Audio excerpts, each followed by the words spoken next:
One thing I feel strongly about clarifying, because this is an issue that comes up a lot in the conversation between Buddhism and psychotherapy and psychoanalysis, is whether or not one system is better or more effective than the other. And in my experience, they are both extraordinarily helpful and extraordinarily rich. And they are fundamentally different.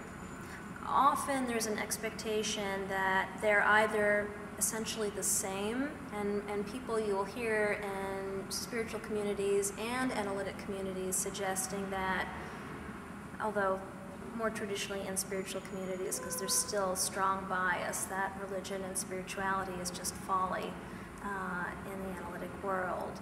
But there is still an assumption that, hey, if you stick with either tradition and do it right and do it deeply, you'll get to the same place. I'm not convinced that that's true. I'm not convinced that that's true. I think they support each other. And what I'm calling for, primarily based on my own experience, is just an open-minded curiosity about both how the traditions are compatible and how they're different. What it is they offer that cannot necessarily be found in just one tradition.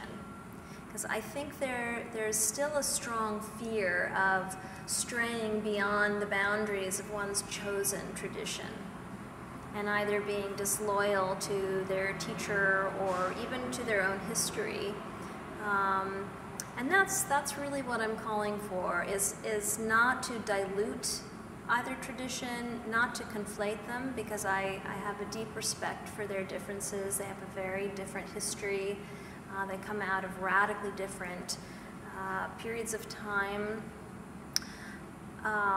Nevertheless, I think people are supported in their own healing journey when there is simply a curiosity about the similarities and the differences.